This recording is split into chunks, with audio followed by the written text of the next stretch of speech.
ጤና ይስጥልን የተወደዳችሁና የተከበራችሁ የገበያ ሚዲያ ተከታታዮቻችን እንደምን አላችሁ? በምዕራፍ 2 የመረጥንላችሁን ኢኮኖሚያዊና ማህበራዊ መረጃዎቻችንን ይዘንላችኋል። ከመረጃዎቹ ጋር መላኩ ደምሰው ነኝ። በቅድሚያም ርዕስቶችን እናስቀድም።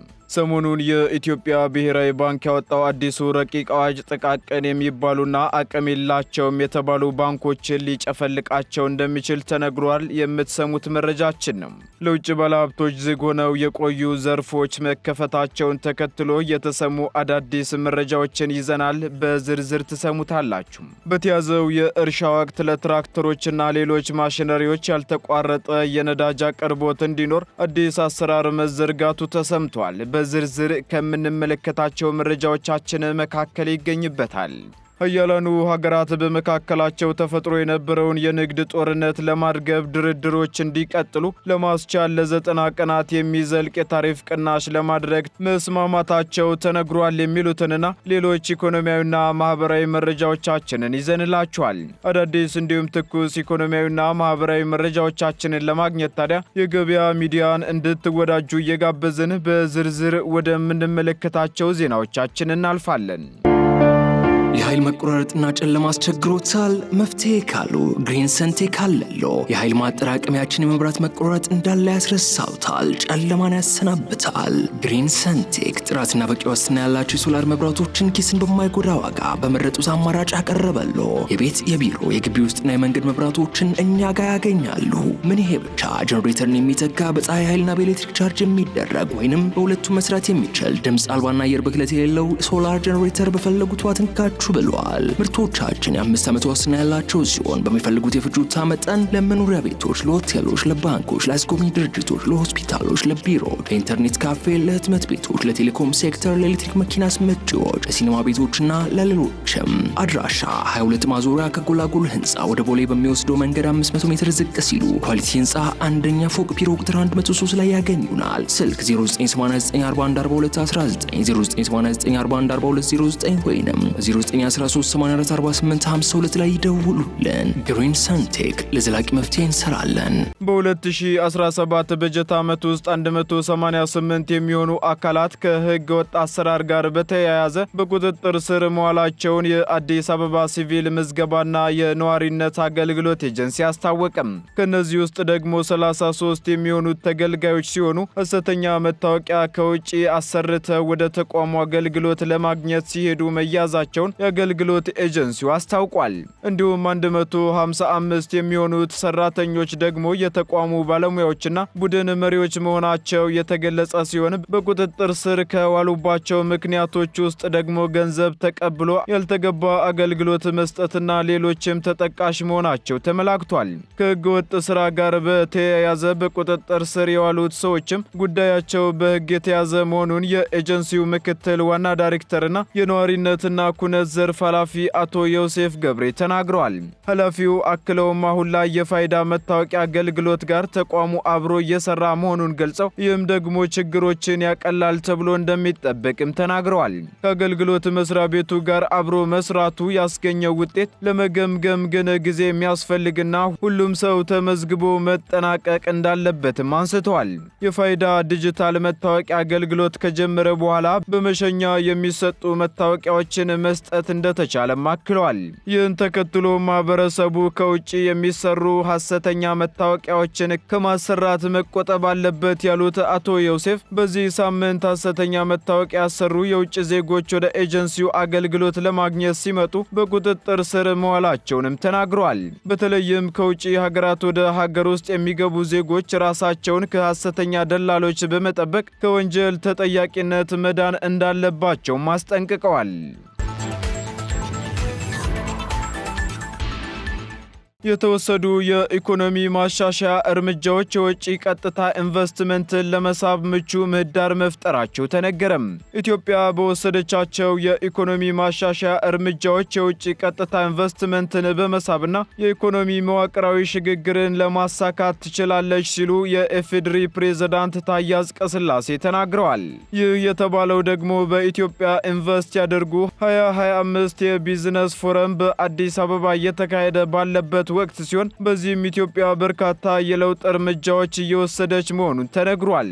የኢኮኖሚ ማሻሻያ እርምጃዎች እድገትን ለማስቀጠል የውጭ ቀጥታ ኢንቨስትመንትን ለመሳብና መዋቅራዊ ሽግግርን ማሳካት እንደሚያስችሉ ፕሬዝዳንቱ አስረድተዋል። ለውጭ ባለሀብቶች ዝግ ሆነው የቆዩ ዘርፎችን የመክፈት ሀገራዊ ሪፎርም፣ የህግና የፖሊሲ ማሻሻያዎችና በተለያዩ ዘርፎች ኢንቨስትመንትን በመሳብ ረገድ ተጨባጭ ለውጥ ማምጣታቸውንም አንስተዋል።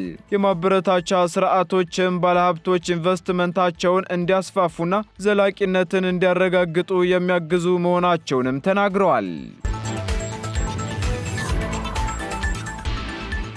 በመጪው የክረምት ወቅት ለጎርፍ አደጋ ስጋት የሚሆን ግድብ የለም ሲል የኢትዮጵያ ኤሌክትሪክ ኃይል አስታወቀም። የኢትዮጵያ ኤሌክትሪክ ኃይል በተለያዩ የሀገሪቱ ክፍሎች የሚገኙ የውሃ ኃይል ማመንጫ ግድቦች መጪውን የክረምት ወቅት ተከትሎ ሞልተው የማስተንፈስ ስራ ከማከናወኑ አስቀድሞ ለማህበረሰቡ የጥንቃቄ መልእክት እንዲደርስ እንደሚደረግ አስታውቋል። በዚህም በተወሰኑ የኃይል ማመንጫ ግድቦች በተለያዩ ጊዜያት ዝናብ የሚያገኙ በመሆኑ ግድቦቹ የሚሞሉ በትና የማስተንፈስ ስራም እንዲከናወን መደረጉን የኢትዮጵያ ኤሌክትሪክ ኃይል ኮሚኒኬሽን ዳይሬክተሩ አቶ ሞገስ መኮንን ተናግረዋል። አብዛኞቹ ግድቦች የሚሞሉት የክረምት ወቅት ካለፈ በኋላ መሆኑን የገለጹት ዳይሬክተሩ እንደ ተከዜና የገናሌ ዳዋ 3 ግድቦች ከሌሎቹ በተለየ መልኩ በዓመት 2 ጊዜ ዝናብ የሚያገኙ በመሆናቸው የሚሞሉበት ሁኔታ ይፈጠራልም ብለዋል። በተለይም በጥገና ምክንያት አገልግሎት የማይሰጡ ግድቦች ሞልተው በማህበረሰቡ ላይ የጎርፍ አደጋ እንዳያስከትሉ ተቋሙን ጨምሮ ሌሎችም የሚመለከታቸው አካላት ክትትል እንደሚያደርጉም ተነግሯል። የኢትዮጵያ ኤሌክትሪክ አገልግሎት የሞሉ ግድቦችን የማስተንፈስ ስራ የሚሰራው በውሃና ኢነርጂ ሚኒስቴር ውሳኔ መሰረት በመሆኑ ማህበረሰቡ የጥንቃቄ መልእክት እንዲደርሰውና ከአካባቢው እንዲለቅ እንደሚደረግም ተጠቁሟል።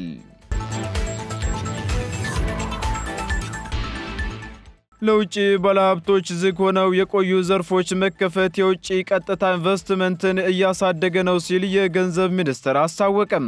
የመንግስት የልማት ድርጅቶችን ጨምሮ ለውጭ ባለሀብቶች ዝግ ሆነው የቆዩ የኢንቨስትመንት መስኮች የውጭ ቀጥታ ኢንቨስትመንት እንዲያድግ ማስቻሉ ተገልጿል። ይህ የተባለውም በኢትዮጵያ ኢንቨስት ያደርጉ 2025 የቢዝነስ ፎረም ላይ ፕሬዝዳንት ታዬ አጽቀሥላሴ ከፍተኛ የመንግስት አመራሮችና የበርካታ ሀገራት ኢንቨስተሮች በተገኙበት በተካሄደበት ወቅት ነው። በዚህም ኢትዮጵያ ሰፊ መሬት፣ ከፍተኛ የውሃ ሀብት፣ ወጣትና የተማረ የሰው ኃይል እንዲሁም የተሟላ መሰረተ ልማቶች ያላት ሀገር መሆኗ ለኢንቨስትመንት ምቹ አድርጓታል ሲሉ ደግሞ የገንዘብ ሚኒስትሩ አቶ አህመድ ሺዴ ተናግረዋል። ኢትዮጵያ የተገበረችው የኢኮኖሚ ማሻሻያ ቀዳሚና መዋቅራዊ ችግሮችን የሚፈቱ ሪፎርሞች ዘላቂ ሀገራዊ እድገትን የሚያመጡ መሆናቸውንም አስረድተዋል።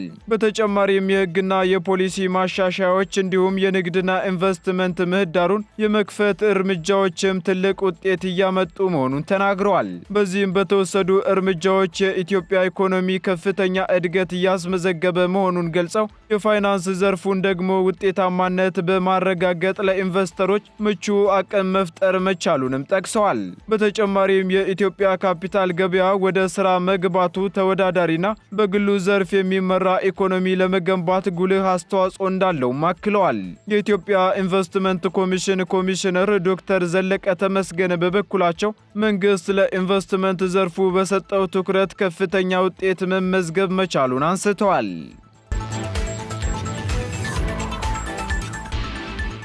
በተያዘው የእርሻ ወቅት ለትራክተሮችና ሌሎች ማሽነሪዎች ያልተቋረጠ የነዳጅ አቅርቦት እንዲኖር አዲስ አሰራር መዘርጋቱ ተነገረም። በነዳጅ እጥረትና አላግባብ ጥቅም ላይ በመዋል የእርሻ ስራ እንዳይቆም የተቀናጀ ጥረት መደረጉንም የኦሮሚያ ንግድ ቢሮ አስታውቋል። በዚህም ወቅቱ ከፍተኛ የእርሻ ወቅት በመሆኑ መስተጓጎልን ለማስወገድ እንዲሁም ለትራክተሮች የሚውል ነዳጅ በቀጥታ ወደ እርሻ ማሳዎች እንዲጓዝ ልዩ ፍቃድ ተሰጥቷል ሲሉ የቢሮ ምክትል ኃላፊ አቶ ተስፋዬ ጌሾ ተናግረዋል። እንዲሁም ትራክተሮች በሚሰሩበት ቦታ ነዳጅ ለማድረስ ባለሀብቶቹም ራሳቸው የትራንስፖርት ስርዓት እንዲያመቻቹ መደረጉንም አክለዋል። ይህ አሰራርም የግብርና ቢሮ፣ የቀበሌ አስተዳደሮችና የአካባቢ የመንግስት መዋቅሮች ከአርሶ አደሩ ጋር በቅርበት በመስራት የእርሻ ስራ እንዳይቋረጥ የተደረገ ጅምር እንቅስቃሴ አካል መሆኑንም ተገልጿል። ለዚህም ስራ የተመደበው ነዳጅ ከተፈቀደ ከታቀደለት ዓላማ ውጪ እንዳይውል በተዘጋጀው የሕግ ማዕቀፍ በአዋጅ 13/63 ተግባራዊ እንደሚደረግም ተነግሯል። ምክትል ቢሮ ኃላፊው አክለውም ይህ አሰራር በነዳጅ ፍለጋ ጊዜና ጉልበት እንዳይባክንና የእርሻ ወቅቱ እንዳይስተጓጎል ለማድረግ ያለመ መሆኑንም አስረድተዋል። የግብርና ስራውን በአግባብ ለማስቀጠል ጥብቅ ቁጥጥር እንደሚደረግም የተገለጸ ሲሆን የኦሮሚያ ክልላዊ መንግስት ይህንን የእርሻ ወቅት የተሳካ ለማድረግም ሊወገድ ከሚችል መስተጓጎል የጸዳ እንዲሆን ሁሉም ባለድርሻ አካላት እንዲረባረቡም ጥሪ ማስተላለፉ ተነግሯል። ሰሞኑን የኢትዮጵያ ብሔራዊ ባንክ ያወጣው አዲሱ ረቂቅ አዋጅ ጥቃቅን የሚባሉና አቅም የሌላቸው የተባሉ ባንኮችን ሊጨፈልቃቸው ወይንም ሊያጥፋቸው እንደሚችል የዘርፉ ባለሙያዎች ተናገሩም።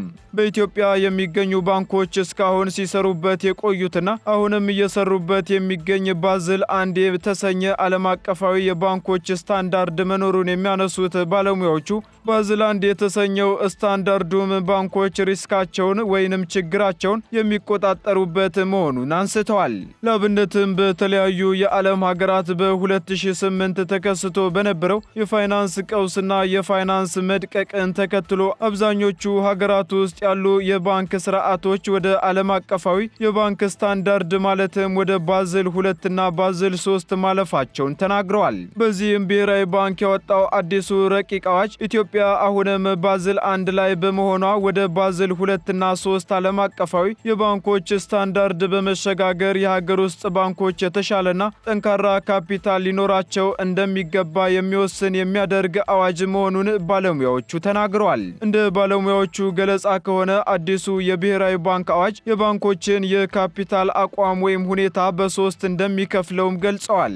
በዚህም የመጀመሪያው በባለድርሻዎች ሙሉ በሙሉ የተከፈለ ካፒታል ሲሆን ሁለተኛው ደግሞ በገበያው መዋዠቅ የተነሳና በመሳሰሉት ጉዳዮች ላይ ተያይዞ ካፒታሉ የመጨመርና የመቀነስ የሚያሳይ ከሆነ እንዲሁም በሶስተኛ ደረጃ የተቀመጠው የካፒታል አቋም እንዲሁ የብድር አደጋዎችን መቋቋምን የሚያካትት እንደሆነ ተናግረዋል። ይህን ተከትሎም አዲሱ ረቂቅ አዋጅ ጥቃቅን የሚባሉና አቅም የላቸውም የተባሉ ባንኮችን ሊያጥፋቸው ወይም ሊጨፈልቃቸው የሚችለው በሶስተኛው ደረጃ ላይ የተቀመጠው የገበያ አደጋ የሚባለው መሆኑንም ተናግረዋል። ይህም ደግሞ በዋናነት ከኢንተረስት ሬትና ከፎሬክስ ማርኬት ጋር የሚያዝ ሲሆን ከዚህም ብሔራዊ ባንክ የሀገሪቱን የወለድ ምጣኔ የሚተምን በመሆኑና አሁን ባለው ገበያ ደግሞ 15% ራሱ የሚወስነው ሲሆን ይህ ደግሞ ከፍ ማድረግና ዝቅ ማድረግ ለባንኮች የሚበደሩትንም ሆነ የሚያበድሩትን ዋጋ ብሔራዊ ባንክ ስለሚወስነው አደጋ ውስጥ ይከታቸዋልም ተብሏል።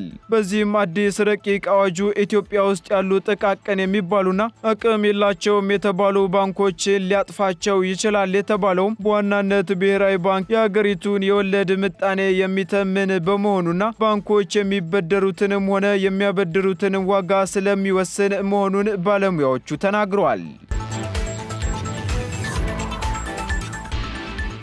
ቀጥለናል። ተከታታዮቻችን ወደ መጨረሻው መረጃችን ስንሸጋገር ሀያላኑ ሀገራት አሜሪካና ቻይና በመካከላቸው ያሉ ድርድሮችን እንዲቀጥሉ ለማስቻል ለ90 ቀናት የሚዘልቅ የታሪፍ ቅናሽ ለማድረግ መስማማታቸው ተነገረም። ሀገራቱ ለቀጣይ የኢኮኖሚና የንግድ ውይይቶች ተጨማሪ ጊዜ ለመስጠት አብዛኛውን ታሪፍ ለ90 ቀናት እንዲቀንሱ ከስምምነት ላይ መድረሳቸውን አስታውቀዋል። በስምምነቱ መሰረትም አሜሪካ በቻይና ምርቶች ላይ የምትጥለውን ቀረጥ አሁን ካለበት 145% ወደ 30% ዝቅ ማድረጓ ተነግሯል። ይህ ስምምነት የተደረሰው ደግሞ በጄኔቫ ስዊዘርላንድ የንግድ ድርድር ላይ ሲሆን የአሜሪካ የግምጃ ቤት ሚኒስተር ስኮት ቤሰንት፣ የንግድ ተወካዩ ጄሜሶን ግሬር እና ሌሎች ኃላፊዎች ከቻይና አቻዎቻቸው ጋር መገናኘታቸውን ሮይተርስ ዘግቧል። በዚህም ሁለቱ ሀያላን ሀገራት ብሔራዊ ጥቅሞቻቸውን በጥሩ ሁኔታ ማስከበራቸውንና የጋራ ፍላጎቶቻችን እንዳሉንም አውቀናል ሲሉ የአሜሪካው የግምጃ ቤት ሚኒስትር ስኮት ቤሴንት ተናግረዋል። ሀገራቱ በጋራ መግለጫ የሰጡ ሲሆንም በመግለጫቸው መሰረትም ዋሽንግተንና ቤጂንግ በኢኮኖሚያዊና ንግድ ግንኙነቶች ላይ ውይይቶችን ለማስቀጠል መስማማታቸውንም አስታውቀዋል። በተጨማሪም ይህን የአሜሪካና ቻይና የንግድ ስምምነት ተከትሎ የዓለም አቀፉ የአክሲዮን ገበያ ጭማሪ ማሳየቱ ተሰምቷል። ሁለቱም ሀገራት ወደ የሀገሮቻቸው በሚገቡ ምርቶች ላይ የጣሉትን ቀረጥ በ115 በመቶ ከረቡዕ ጀምሮ ለመቀነስ መስማማታቸውንም ተገልጿል። ይህን ተከትሎም የወርቅ ዋጋ ቅናሽ ሲያሳይ፣ በአንጻሩ ደግሞ ድፍድፍ ነዳጅ በበርሜል ጭማሪ አሳይቷልም ተብሏል። ይህን ተከትሎም የወርቅ ዋጋ ቅናሽ ሲያሳይ፣ በአንጻሩ ደግሞ ድፍድፍ ነዳጅ በበርሜል ጭማሪ ማሳየቱ ተነግሯል። የተወደዳችሁና የተከበራችሁ የገበያ ሚዲያ ተከታታዮቻችን ለምዕራፍ 2 ያዝንላችሁ ኢኮኖሚያዊና ማህበራዊ መረጃዎቻችን እነዚሁን ይመስሉ ነበር። አዳዲስ እንዲሁም ትኩስ ኢኮኖሚያዊና ማህበራዊ መረጃዎቻችንን ለማግኘት ታዲያ የገበያ ሚዲያን እንድትወዳጁ እንጋብዛለን። መልካም ጊዜን ተመኘን። የኃይል መቆራረጥና ጨለማ አስቸግሮታል? መፍትሄ ካሉ ግሪን ሰንቴክ አለሎ። የኃይል ማጠራቀሚያችን የመብራት መቆራረጥ እንዳለ ያስረሳውታል፣ ጨለማን ያሰናብታል። ግሪን ሰንቴክ ጥራትና በቂ ዋስትና ያላቸው የሶላር መብራቶችን ኪስን በማይጎዳ ዋጋ በመረጡት አማራጭ ያቀረበሎ። የቤት የቢሮ የግቢ ውስጥና የመንገድ መብራቶችን እኛ ጋር ያገኛሉ። ምን ይሄ ብቻ! ጀነሬተርን የሚተካ በፀሐይ ኃይልና በኤሌክትሪክ ቻርጅ የሚደረግ ወይንም በሁለቱ መስራት የሚችል ድምፅ አልባና አየር ብክለት የሌለው ሶላር ጀነሬተር በፈለጉት ዋትንካችሁ ብለዋል። ምርቶቻችን የ5 ዓመት ዋስትና ያላቸው ሲሆን በሚፈልጉት የፍጆታ መጠን ለመኖሪያ ቤቶች፣ ለሆቴሎች፣ ለባንኮች፣ ለአስጎብኚ ድርጅቶች፣ ለሆስፒታሎች፣ ለቢሮ፣ ለኢንተርኔት ካፌ፣ ለህትመት ቤቶች፣ ለቴሌኮም ሴክተር፣ ለኤሌክትሪክ መኪና አስመጪዎች፣ ለሲኒማ ቤቶችና ለሌሎችም። አድራሻ 22 ማዞሪያ ከጎላጎል ህንፃ ወደ ቦሌ በሚወስደው መንገድ 500 ሜትር ዝቅ ሲሉ ኳሊቲ ህንፃ አንደኛ ፎቅ ቢሮ ቁጥር 103 ላይ ያገኙናል። ስልክ 0989414219 0989414209 ወይንም 913844852 ላይ ይደውሉልን። ግሪን ሰንቴክ ለዘላቂ መፍትሄ እንሰራለን።